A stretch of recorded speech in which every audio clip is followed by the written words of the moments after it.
I mean, a few things have changed. At least the RX7 is no longer the car getting set to just rot away. It's now getting all of the money dumped into it because I'm good with money and good with investments.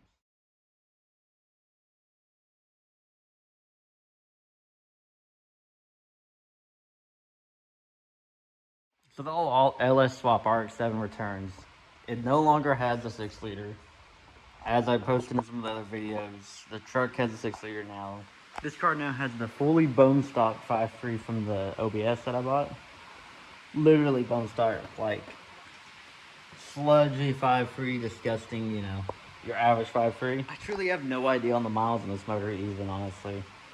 It ran pretty good in my OBS, but it was also like a 4,000 pound truck. So I hope it'll do pretty good in this. I got a 7875.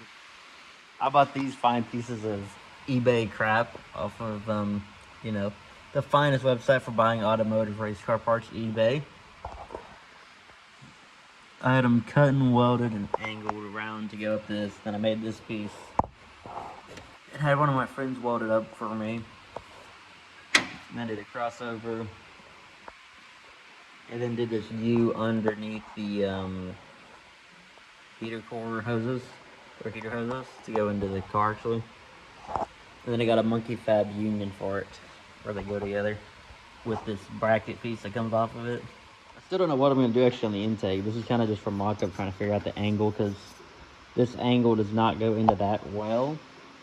So I'm going to probably have to cut this here and then weld this to it. But also, my other thing I got to figure out is I have a Wiggins, or it's not a true Wiggins clamp, but it's the eBay type that pops together. Then I got this to weld onto the intake. So this,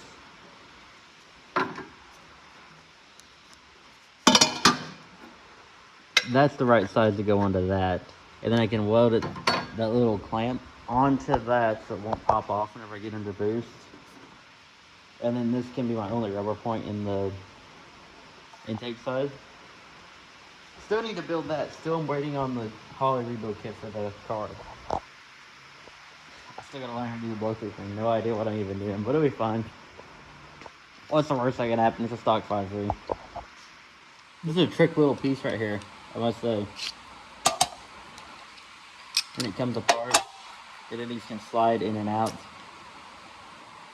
I got grease on to help it kind of slide it in and out better. So it's kind of like that. That's what you want to be able to do, is constantly have a little bit of movement in it. Which they get tight whenever you don't actually like keep them, but it's fine. I didn't mean for that to be like a review of these, but they do pretty good. My dad's truck has one, it does pretty well. Main thing is you just don't have any, like rubber boots pop off and stuff, which that's what I'm thinking with a singular rubber boot. I don't think it will have many issues of popping off through the stick shift part, just because I've seen it happen. Here's some shit boxery. There's my return line. Rubber hose. It'll be fine, it's big, it's 1/2 inch. It should be fine for it to return through. And then I'm just reusing my feed from before. And just like this, I'm just reusing line that I had before that was running up to here for my fuel oil to go over to here. And then this is the big expensive piece of it all. Is the boost reference fuel pressure regulator for the carburetor. Due to my turbo placement, I'm gonna have to relocate my cooling system as well, or my coolant reservoir, I guess. Just because how the radiator's laid down, you don't really have the top of the system like a conventional setup, and the top of the system is literally pretty much the top of your water pump with this. So what I did is made a place for all the coolant rodents too, pretty much. That's uphill and at the top, at the highest point. But I made this bracket stage for it, because before I had it hanging off of this right here. And you see this, and now this. Because I can fit this back on here, because I'm not running the tunnel. Some very high quality fab work. Definitely didn't just put it in this and hammer it till it got to the right angle. I gotta get 90-degree fittings for there and there for it. Just because it's so tight up there. You better not fall.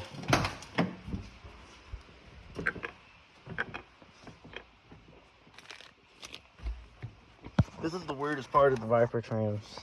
I have no idea why. It's weird on the placement of it because it pulls it up farther forward. I have a longer bell housing because of my adapter plate with the small block Chevy bell. And it still places the shifter farther forward. So I cut this area out here. And then I'm just going to run like a, probably a piece of angle iron that comes off the back of this and comes up. And then bolt a conventional style 2-bolt shifter, like a Hurst or something like that on it. And try to get to the stock point placement. These MSDs can retard the timing for you as well, which is kind of nice whenever you have a Bluetooth setup. So I don't have to have an exterior box for retarding the timing. And then here's some more changes. I got the correct length Nardi spacer for the wheel, I guess, to put it at the right length to you. Here's the weirdest issue I've had with this car. Thinking the stock on the blinker broke on the inside, so it just falls down. So I have this holding pressure on it right now for zip tie. Not the correct way at all to do it, but it works for now. But I don't know where to get that part at. I just don't know. I don't know what messed up in there either. It shooted off whenever I had a cheap NRG hub on it, which I didn't think would do that, but it did. And now talking about NRG, here's the seat I'm running in the car now. So I no longer have the janky through the floor bolt seat. What did I do for that seat? It's actually pretty interesting for the seat mount. It's definitely odd because it didn't work. It was too tall before, like way too tall. Because I had seat sliders originally, but I got this and I just simply mounted it directly to it. And then I just have multiple positions I can go it and move it. But see, this actually uses the correct spot in the floorboard, which they weren't using before at all. It works though. It's a really cool setup in the car, and it's way comfier than the RX-8 seats. The RX-8 seats are seriously not a comfortable seat. For me, it's not truly too tall in the car. As you see, my hair is near the top, but I normally run sunroof out, and that's all that's really there. But I'm pretty far from it. Like, I'm good. Pretty good. I fit a helmet. That was my main thing whenever I fit the seat in here. And I couldn't fit a helmet before with the actual seat brace or the seat slider on the bottom. I'm really hoping to get the car going for LS Fest. That's like my main thing with it, because I really enjoyed going last year, and it's a really fun event. I think I can do it. I don't know. I'm trying to. I'm mainly waiting on parts. Like, I'm waiting on... I got a precision wastegate. I have 2 precision wastegates coming for it.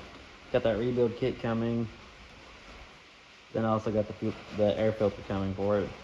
Pretty much everything I need for it's just here. I just need to get parts together and get it figured out. I'm not gonna lie, I don't really like the setup. I'll see you all in the next one.